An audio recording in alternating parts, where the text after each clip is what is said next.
அனைவருக்கும் வணக்கம். நான் உங்கள் வன்னிமைந்தன் கிருபா மற்றும் ஒரு பதிவினூடாக சந்திப்பதில் மகிழ்ச்சி. இந்த பதிவும் கூட மிக முக்கியமான பதிவாக இருக்க போது. யாருக்கு இந்த பதிவெண்டா, இந்த புலம்பெயர்ந்து வாழுகின்ற மற்றும் இனியும் இலங்கையிலேருந்து புலம்பெயர்ந்து செல்லக்கூடிய மக்களுக்கான பதிவாகத்தான் இந்த பதிவு இருக்க போகுது.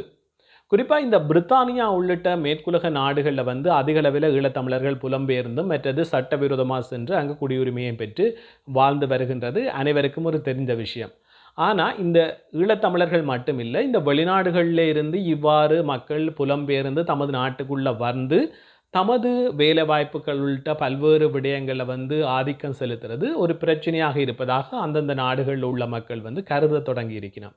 இது ஒரு தீவிர வலதுசாரி சித்தாந்தங்களோட எழுச்சிக்கு வித்துட்டு இருக்குது.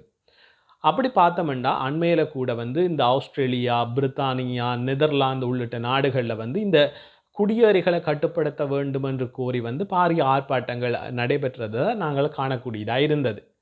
இதன் தொடர்ச்சியாகத்தான் இப்போது பிரித்தானியாவிலையும் இந்த குடியேறிகள் தொடர்பான விவாதங்கள் அடுத்த கட்டத்துக்கு போய்கொண்டிருக்குது.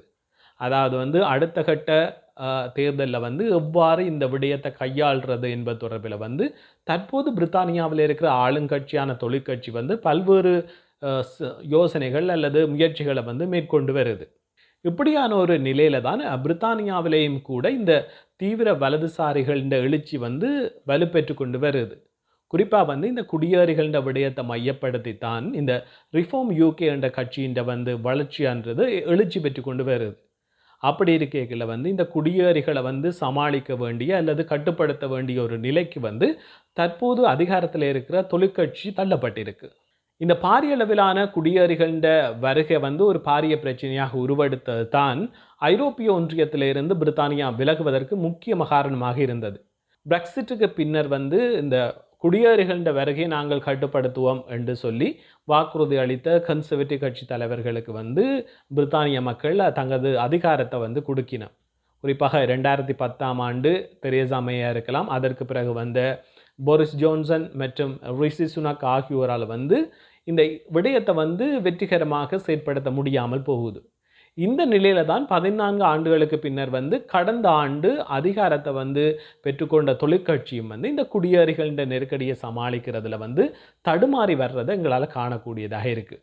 இந்த விடயத்தை வெற்றிகரமாக சமாளித்தால் மாத்திரம்தான் அடுத்த தேர்தலில் இந்த ரிஃபார்ம் யூகே என்ற தீவிர வலதுசாரிகளின் எழுச்சியை கட்டுப்படுத்த முடியும் என்ற நிலை இந்த ஆளுங்கட்சியான தொழிற்கட்சிக்கு ஏற்பட்டிருக்கு. அப்போ இதன் பின்னணியில் அதிகளவிலான குடியுறவு சவாலை எதிர்கொள்ளும் வகையில் அல்லது சமாளிக்கும் வகையில் தனது அரசு இந்த சர்வதேச சட்டங்களை மறுபரிசீலனை செய்ய போகுவதாக பிரித்தானிய பிரதமர் சர் கீர் ஸ்டார்மர் அறிவித்திருக்கிறார்.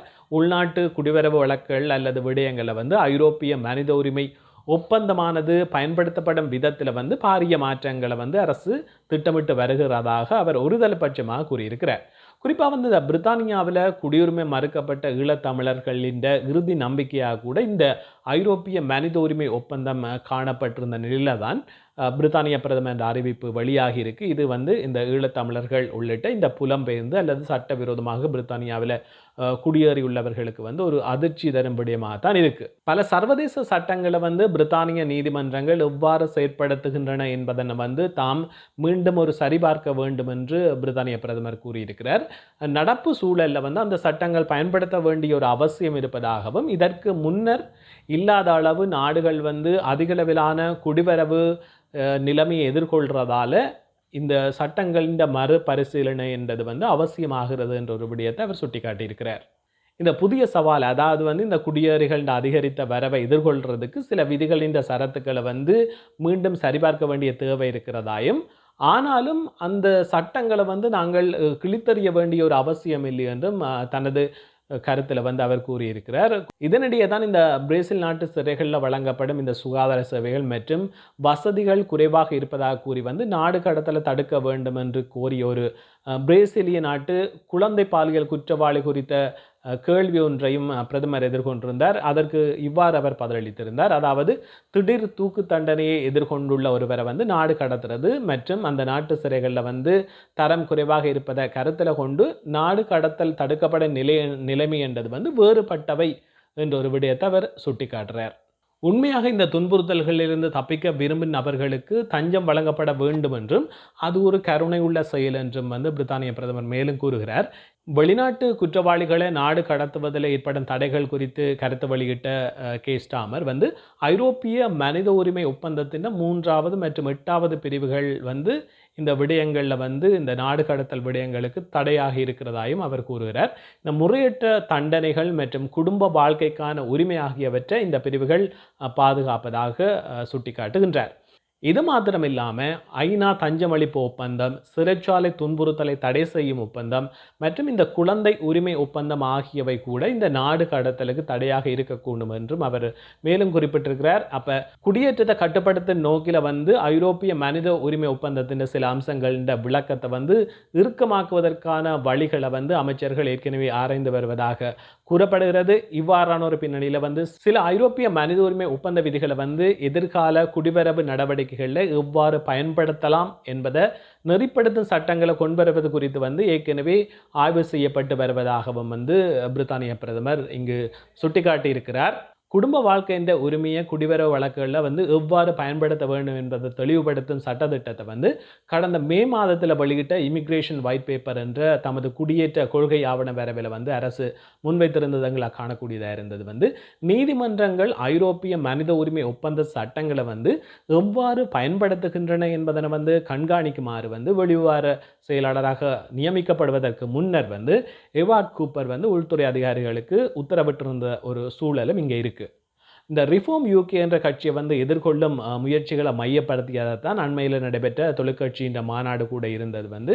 இந்த தொழிற்கட்சி மாநாட்டில் உரையாற்றிய பிரதமர் இங்கே ஒரு விடயத்தை சுட்டி காட்டுறார். இந்த ரிஃபார்ம் யூகே என்ற தலைவர் நைஜல் ஃபராஜின் இயக்கமானது குறைகளை கூறி எதிர்மறையான உணர்ச்சிகளை மக்கள் மத்தியில் தூண்டுற அரசியலை மேற்கொள்கிறதா அவர் விமர்சித்திருந்தார்.